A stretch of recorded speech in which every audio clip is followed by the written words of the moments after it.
Hi there and welcome to the latest episode of Pat's Procrastination, brought to you by the Pat's Propaganda YouTube channel. Please do not forget to be subscribing to said YouTube channel, especially during this off season, so that you can ensure that you don't miss an episode, as we are on a bit of a random schedule due to it being the off season, training camp, TB12 day, work meetings, etc, etc, etc. So here I am, Clazzy Clare, welcoming in my fantastic co-host, as usual, Chudders. Chudders, how are things with you? I'm rock and roll, thank you, Claire. How are you doing? Not too bad, not too bad. As you said, on a bit of a random schedule, so we're kind of here for a week, maybe not for three, maybe then twice. Who knows? It's the off season, shall we say? As here we are, episode 29. Did you know episode 29? When I checked this morning for my notes, I was quite surprised that we're very close to 30 already. Quite surprised actually. Nearly in our 30s, eh? God, pushing it, getting old now. Well, there you go. So there is only a certain amount of things that we can discuss.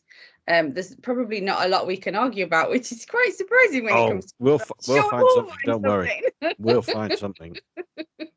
But there has been minicamp. There has been little bits.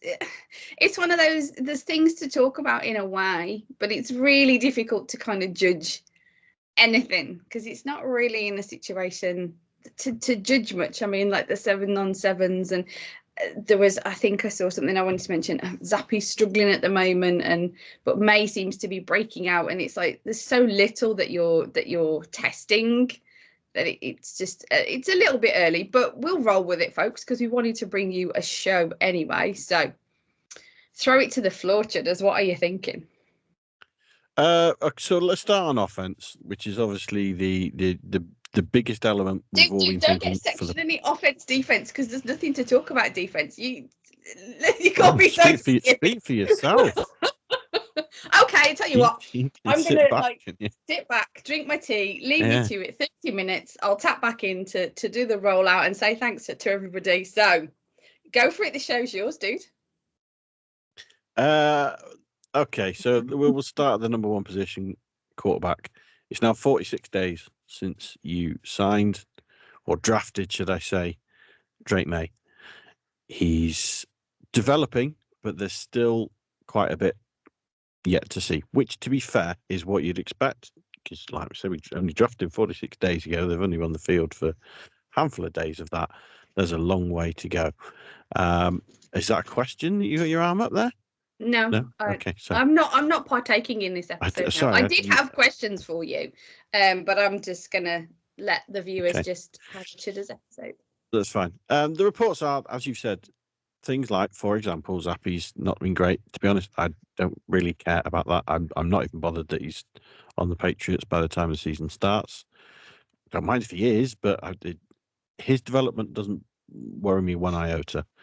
It's Drake May. This is the Drake May show now for the next, hopefully, 20 years, but we shall see. At least the next 5 years, this should be the main focus now of the Patriots, his development and getting that development right. A lot of debate about how that goes. Does he start week one? Does he start maybe 4, 5, 6 weeks in the season? Does he rest a year? I think we just have to wait and see. I think you have to wait and see. I don't think you can wait for an O-line that's completely ready. I don't think you can wait for weapons that are going to be completely ready. Otherwise, you're looking at least next year, in all honesty, the way things are going. I'm sure we'll get to that in a minute. His development's going okay. He has good days. He has bad days. He has good throws. He has bad throws. He's not looking perfect. He's not looking awful. He's looking like a developmental piece, which is exactly what we expected. There's a few highlights. There's some no-look passes. There's some deep balls that are looking good. There's quite a few checkdowns. There's quite a bit of footwork that's been tampered with, worked on, improved. And then you do see the odd throw that is a bit more lackadaisical, a bit more looking like old Drake. And okay, maybe when the pressure's on, or maybe when he starts getting too comfortable in himself, he reverts back to type. So there's still work to be done there, but it's good to see. Personally, I would like it, by all reports, Brissett's being treated as the number one, getting the most snaps, getting the first snaps, working with the first teamers. I understand that. I think he'll start the season. I think he probably should start the season. What I would prefer is if May was being treated as the starter. Even if he does not start week 1, this is all about his development. Just treat him as the starter from now on. When he's ready, start him. If not, you just plug in Brissett instead. I would like to think Brissett is more NFL game day ready, should we say. I appreciate it may be in some way slightly different offense. He has obviously worked with AVP before, but I'd like to think he would be more plug and play. So I'll try and integrate you now, Claire. What do you think of the quarterback so far? Oh no, this is completely the Chudders show. Everybody's going to be listening to your opinion. I have no opinion today. It's all on you. Okay. Well, I've heard that Brissett isn't. Oh, okay. No, carry on. No, go on then. Now, I just heard that the things that I've heard out of camp is, whilst Brissett is looking at as, like, yes, as you said, the number one, I'm pretty much on board with you.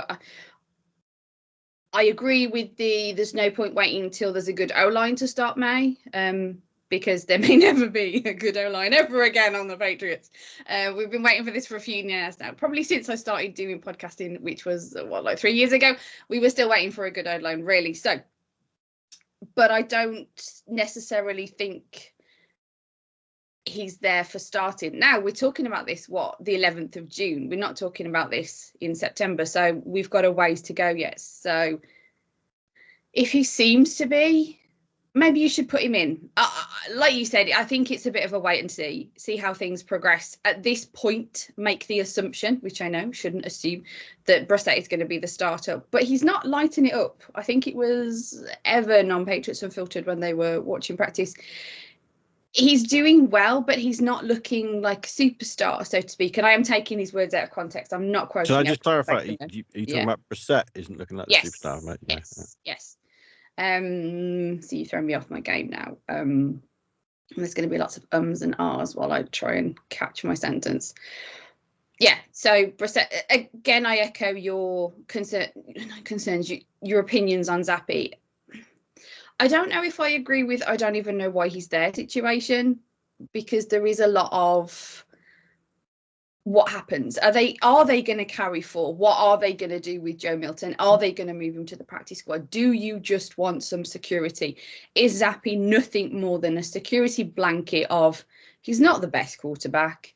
He's a fine backup quarterback per se, but he's been in the system. So you've got a quarterback who knows. So been in the system. Do we even have a system? He's been in the building, so he has some experience, let's put it that way, with players, with the environment, with the way. He's experienced in what the team have had to go through, because they have been through so much switches, so much changes when it comes to coaching, when it comes to personnel, when it comes to the way that they're literally going to be put out of place. So whilst you can say he's not exactly experienced in their way, because they don't have a way now, he's been through it with them. So I feel like maybe there's an element of the camaraderie, the knowing, the being one of them, rather than another guy coming in, another newbie sort of thing. So I think he's got that going for him in that element. I'm not too anxious to get rid of him yet. If it starts taking necessary reps away from the likes of Drake May and stuff, then it's another conversation to have for another day. But right now, where we're looking, it's all fine sort of thing when it comes to the quarterback. I agree with what you're saying there about Zappy. I no problem being around, being in camp, being an option, because you never know. Brissett could break his ankle tomorrow morning, and I'd rather, if the plan is May doesn't start, I'd rather Zappy starts in his place, rather than Milton or bringing someone else in. No problem in being part around. I'm just not too concerned about his development, his play, how many snaps he's getting, whatever. Like you say, he's a good body to have in the room, a good knowledge of the Patriots, I guess, as such. Mm-hmm. So if we look at let's look at weapons next, I guess. Let's try and be sexy. The question is, what weapons? The receivers have been okay, good, not much more than that. There's nothing really standing out. There's a lot of the corners have been winning those battles in what we've seen and what we've heard so far. Javon Baker has been a bit of a big question mark. as he's been out for a bit. It's looking okay, not a lot more.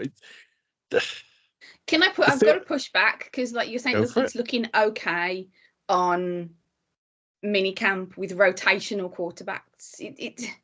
It's so much. I'm so wary to judge anything right now. It's less about that and more about just what is going on, what are we seeing, kind of thing. Personally, but I mean, obviously each to their own. I just think and there's so many of them right now as well. You don't even know who's going to be who's going to be. How can you judge something when they might not even be who it's going to be? It's not going to look like that. So you're judging something almost before you've seen it, sort of thing. So it just feels a bit reserved to say it's looking okay rather than kind of what's going on. It's the question that we all thought coming into the off season was you were looking for that number one receiver. Now we know they didn't take that. They didn't sign one in free agency. They didn't take one in the draft. They signed some good players, some good options. And that's kind of what it's looking at.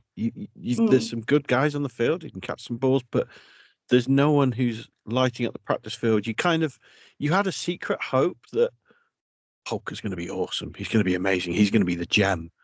They're going to have got a first round talent in the second round. And I agree with incredibly early into camp. Yeah, that's just my argument right now. You're not going to see him going up and beating number one corners at the moment. Like, that is not the way it's going to be happening. But also, you're just seeing kind of what we expected from them, really. It's a bunch of number twos. Not meant to be. Okay. I want to throw too much, but it's kind of the way. I'm hoping it improves. There's still time. The other element, as you touched on, is we want to see Drake May working with those guys. And by all reports, it's more Brissett that's been working with them.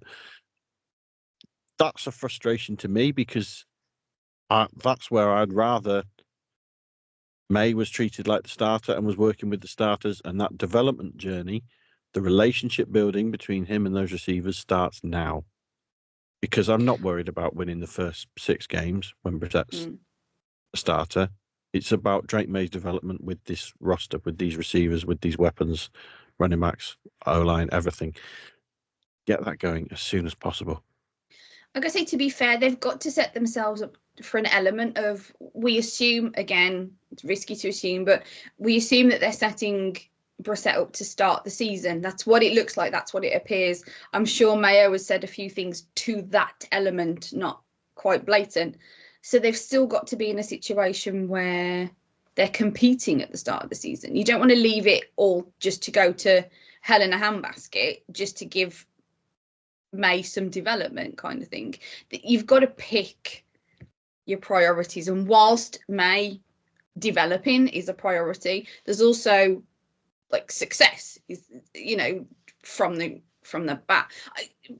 I think as a fan, if we got to September and they'd done nothing but give May reps, but say Brissett was the starter, so they got to the beginning of the season and it looked completely like Brissett was out of the water because he hadn't practiced, you would be complaining. I would put a sandwich bet on it. It's not really viable, but I would put a sandwich bet that you would be complaining. Fans will be complaining because ultimately, at the end of the day, you just want to see your team win. Because if week 1 you put Brissett out there and May have been treated as a starter the whole summer, and the Patriots lose the first 3 games with Brissett under centre, there may be a couple that say, "Oh, why wasn't Brissett given more time?"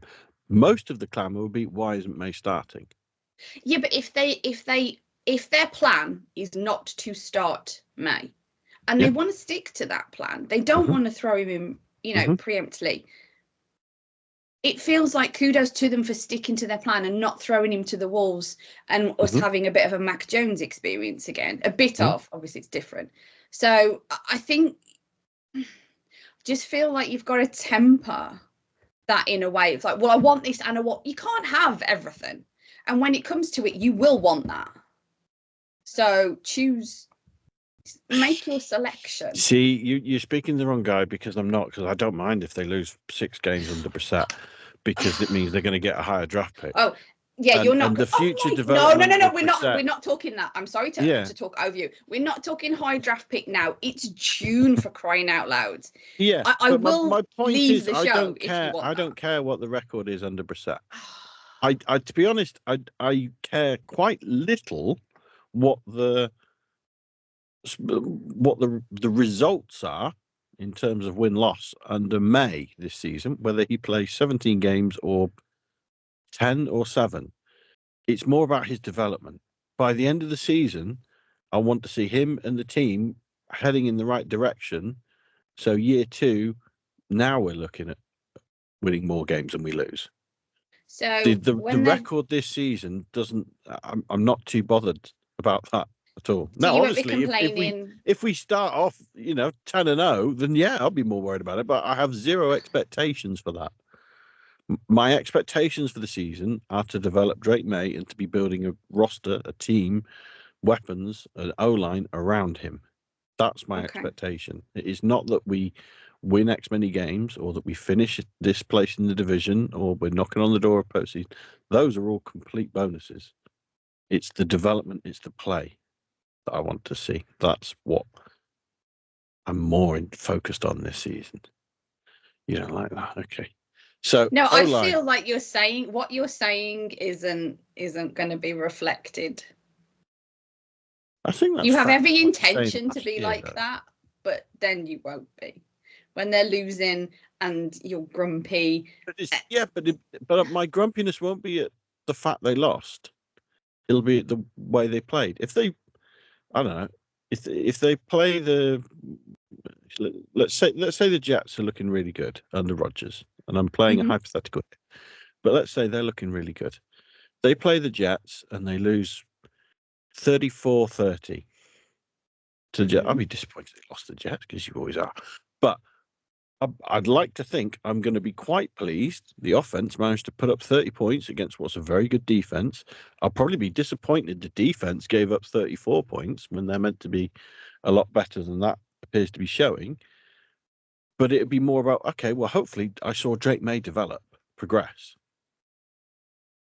I won't see it that we're competing with the Jets for the division this year and, oh no, we've lost ground on them and what we're going to do. It's the development of the players that I want to see. I want to see them improving. The years gone by, you're right. It was about, okay, who are we going to be playing in the AFC Championship at Gillette? And the week 1, that's what it was all about. Now it's completely different. It's a new regime. It's a new era. It's new expectations, new goals. But you can hold me to a sandwich bet to that if you like, Claire. We'll see how we're going. I'll be disappointed if we're losing because we're playing badly. I'll criticise the way they're playing if they're playing badly and not developing, but it's less about the result at the end of the day. Why do I think that you'll find a loophole anyway? And yeah, I find the loopholes. How many sandwich bets did I win last year? I didn't need to find any loopholes. Yeah, thank you. Low blow. Wow. Truth is never me. Oh God, not this one. So the O-line, let's continue this worries and woes. The O-line. So part of me is quite pleased that Onwenu seems to be playing right guard, which is where I thought he's best positioned. The upside of that is you're still a tackle short, really. Corafor appears to be playing left tackle. Go on.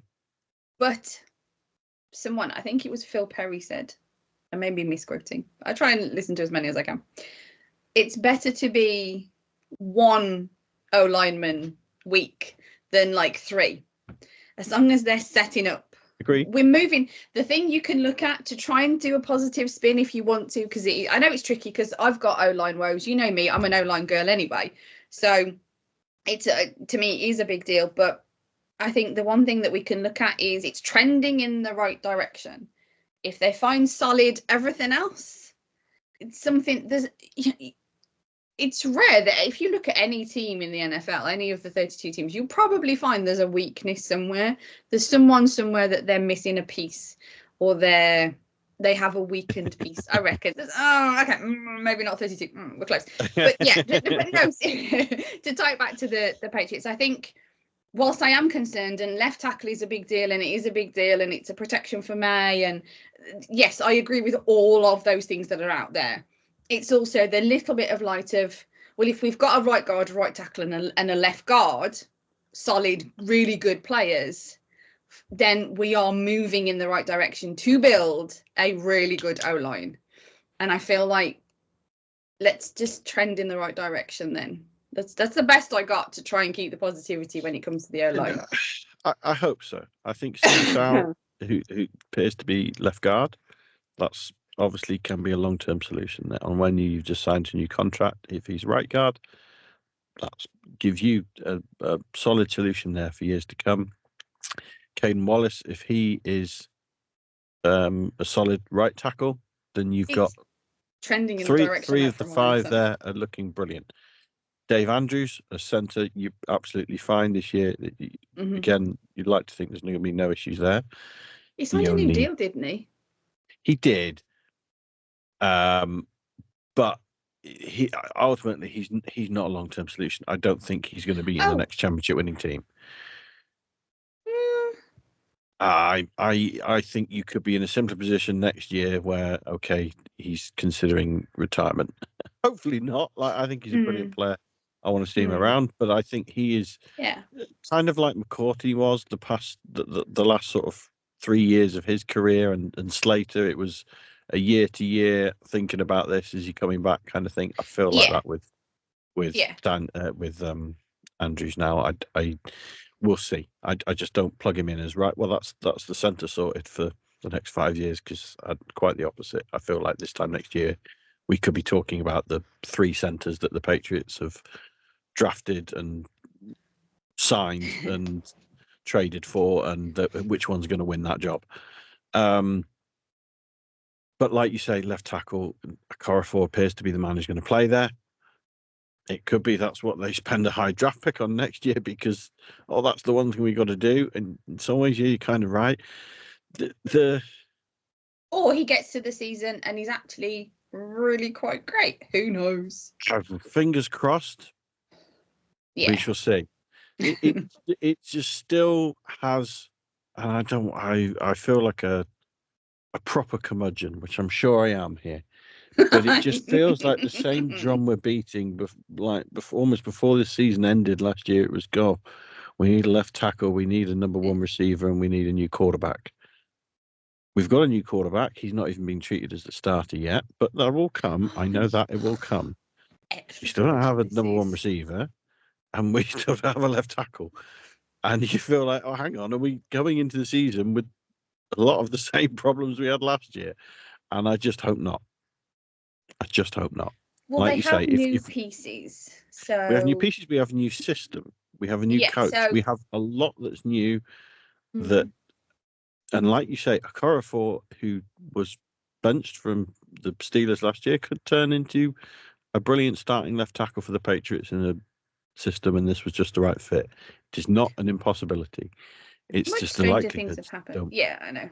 You always throw that at me, the likelihood, and it's like, okay, I get that the likelihood percentage is low, but I choose to look at the fact that there is a percentage of possibility. Stranger things have happened. There are plenty of players around the league throughout the last 20 years when we had, like, you know, the Tom Brady experience, that were players and have turned out to be really good players. These things happen. Bless you. So yeah, I choose to be mildly delusional and extremely positive. Hey, fair you found your way off our mine. Exactly, fair enough. And we did find something to debate on here. So before I do touch slightly on the defense, do you have any notes on tight ends, Claire?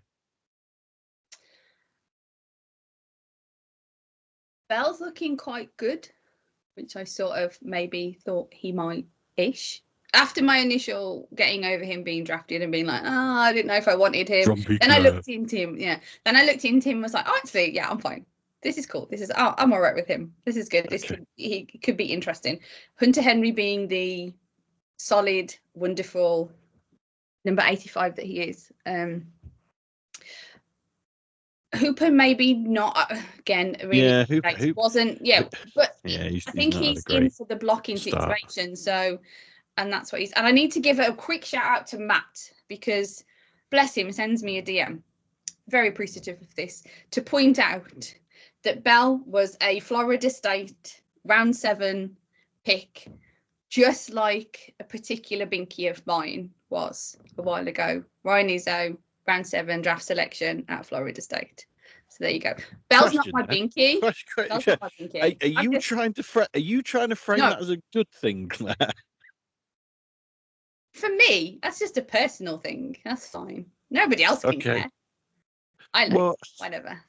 I liked it when he said I actually hadn't, because he no offense, Bell but played I at hope Carolina. Bell doesn't turn into Ryan Izzo. No, that's fine. Oh no, that's he'll fine. He'll be in the UDFL in 2 years' time. I do agree with you. I do hope he doesn't turn into Ryan Izzo. And we all know that the love for Ryan Izzo just comes out of a major serious rebound from Gronk. So, but I'm very stubborn, so then I have to stick with it. But no. I was just appreciating Matt for pointing it out, because Bell was South Carolina for most of his college career. I didn't quite click on the Florida State thing. I just didn't pay enough attention. And when he brought it to my attention, I wanted to say thank you to Matt, because I was like, oh, nice. Doesn't really change anything. It's just another little nicety. And I just thought, in case there's one other individual out there who cares what I think. Fair enough. But yeah, because I know it's about you, Chudders. So yeah, not at all. No one's sliding into my DMs. So to touch on the defense. To touch on the defense, White appears to be taking a year 2 jump, defensive end, so that's good. Hope that continues. Hope that he brings more than pure power and aggression to his game, and there's a bit more niftiness there and a bit more elusiveness getting around the edge. But that's good to see he's developing. Partnering, hopefully get a good partnership there with Judon. Cornerback, I feel it's still pointing to the fact, just get Gilmore in. Just get Gilmore, please. Oh, it really annoys me how you make out like one thing like that would just really fix it. And I'm not against getting Gilmore in at all. Quick question, because there's not that much to say about the defense, not to take it away from you, but I had multiple questions for you today, but one of them was, what would you do with Judon in the situation now? Because they didn't draft a solution to Judon. So his position is kind of him. So would you do sort of a big contract extension, bearing in mind his age? Are you thinking that they aren't a Judon away from like a playoff type situation, as some people like to say? I know there's other factors. That's what I mean. Is he imperative in the grand scheme of things? It was genuine. What was your opinion on the situation? If they said to you now, right, Chudders, you're in charge of Matthew Judon's contract or situation, what would you be doing? It's a good question, and I'm not sure. I like him as a player. The trouble is he seems to get injured every year. Well, if you paid attention to your messages, you would have time to have thought about this, quite frankly. Okay. He, like you say, because of his age, how much is he the future? How much benefit is there keeping him around, developing Keon White, Uche, Jennings, those who are going to play on the edge? I'm pleased they keep him around. He seems a good character, a good focal point of the offense. Of the defense. It's someone the offense of the oppositions have to scheme against when he's on the field. He does have games where he goes missing, or periods of games when he can go missing. But he is a player that is going to get marked on an offensive board that they're going to have to keep an eye on. They're going to have to mark. They're going to have to scheme for, because he can be destructive in games. He can get multiple sacks, multiple pressures, be the reason why an offense isn't clicking. So it's worth keeping around for that basis, because that ultimately can help develop the other areas as well. If they've got something to the offense have got something to focus on, then hopefully the other areas of the Patriots defense can be stepping up, because they're not thinking, oh, we don't have to worry about the defensive edges. So I would keep him around. Interesting question about contract extension. What would you do? Yeah, I could see giving him maybe a 2-year extension, possibly for the right price. It's whether he's I guess it's the conversations with him, and is he looking at, right, this is my last chance for a contract, I want to get a big one, I want to go to a contender. Is he thinking he either wants lots of money or he wants a ring for less money? And so he wants to, I don't know, go to the Chiefs for pence because he wants to have a run, or does he want to go somewhere where he thinks he can be paid a lot bigger bucks? And the reality is, neither of those two models, I don't think, fit into New England. I don't think they want to pay him a bag, and I don't think they're going to be able to offer him a competition for a ring in the next 2 years, sadly. Would you pay him a bag? No. Okay. I wouldn't overpay him to keep him there. There's, you could argue I would overpay a left tackle, elite left tackle. I'd overpay elite receiver because no, the I get Patriots it. need them, and I know defensive end is sort of it's maybe fifth on that depth chart of where you overpay positions. It's an elite one, but given his age and injury history, I don't think he's the type I would be overpaying in this situation to be keeping around. I think as long as it didn't compromise the paying of an O-line or wide receiver, I would throw some money at him. I think I am of the mindset of he's one of those individuals that I think makes the team better generally, not just from a positional standpoint. And because they haven't drafted a solution, I think it's too important. Whilst they're looking at drafting a solution at left tackle, perhaps next season, it's something, they could easily take one in the second round or something like that. But because of that, I think he's more important than he looks necessarily on paper. But I'm with you with regards to the injury and the sort of not showing up something. We talked about it, I think it wasn't 2 seasons ago now, that he significantly dropped off, but he significantly dropped off because of the workload. So yeah, it's an individual that needs a lot of balance. But I think we're generally on the same page on that, but I think I would throw a bit more money at him than perhaps you would. It was just a curiosity because it's been a topic of sort of discussion because we have only got so much. Now we are significantly running out of time. So is that the wrap up thing? If you have more questions, we can keep going. No worries if we need to wrap up as well. I did want to talk to you about the kicking game, but we are kind of taking it to the edge. Okay. Ask it. Very, very early, Ryland was 2 of 4, missing from 37 and 47 yards.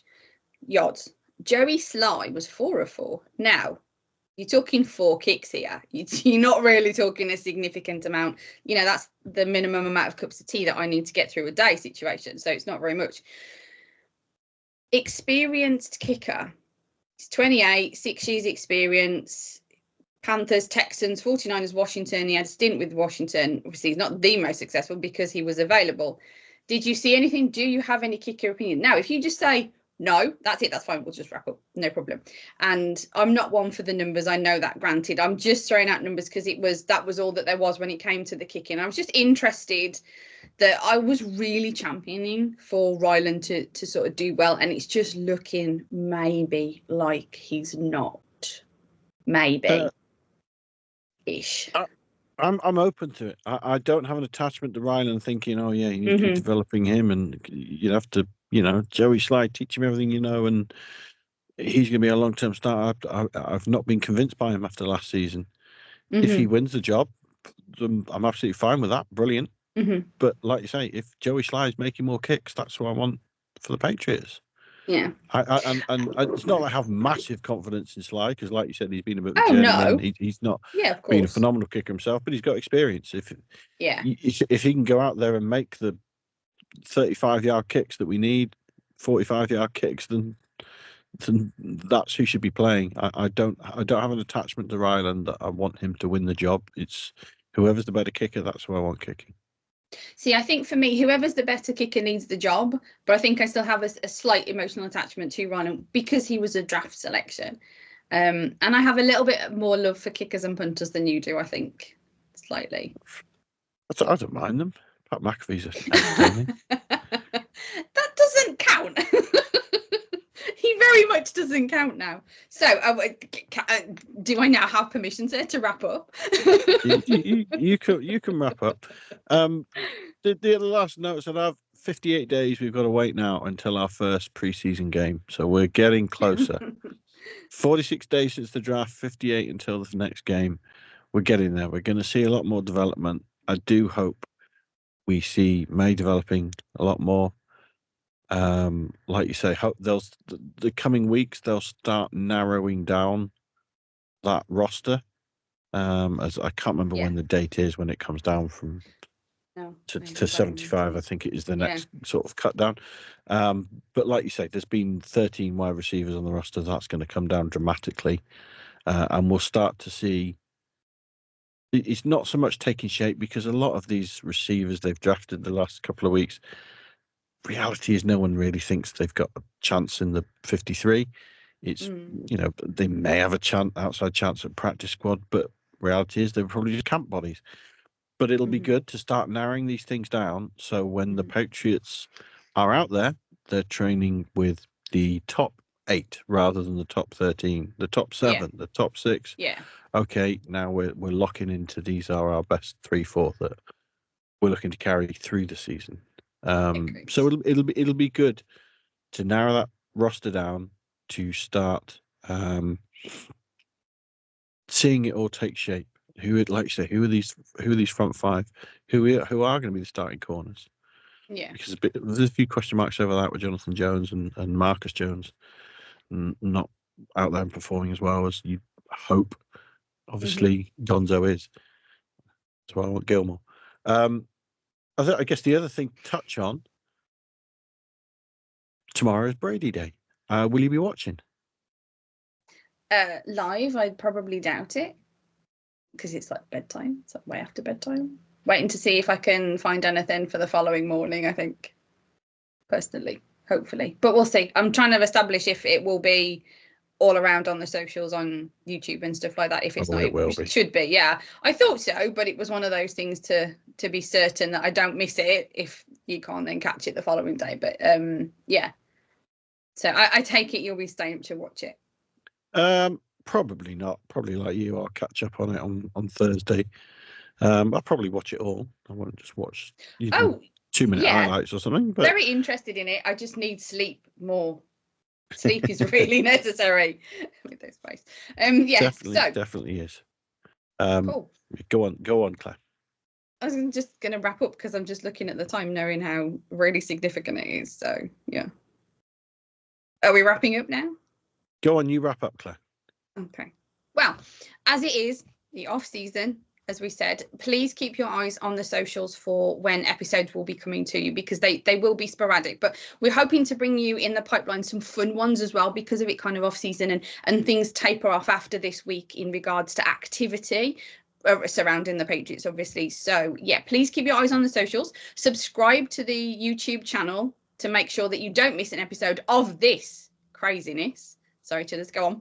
Well, I was going to say, if anyone has questions, concerns, any fun games they'd like to see or us to play, then do drop Claire a DM, pop it in the comments, whatever you like. Hit us up on the Twitter machine. Suggestions and ideas, what you'd like to see or hear. Yeah, hit us up on the Twitter machine or leave your comments after the show because we check those out on Pat's Propaganda anyway. So please keep your eyes on the Pat's Propaganda website as well, as content is brought to you probably more so when the season begins, when Tommy's writing as well, and I'm writing some more as well as bringing the show. So a quick personal note, A Claire Perspective is still around. It's just again on a much more reduced schedule because of stuff going on and obviously the limited amount of stuff that's going on with regards to the team as well. So ultimately, please keep your eyes on the socials, as they say, and rate, review and subscribe as usual. So from himself, Chudders, and myself, Clazzy Clare, this has been an episode of Pat's Procrastination, brought to you by the Pat's Propaganda YouTube channel. As always, folks, tune in next time and go Pats. LFG.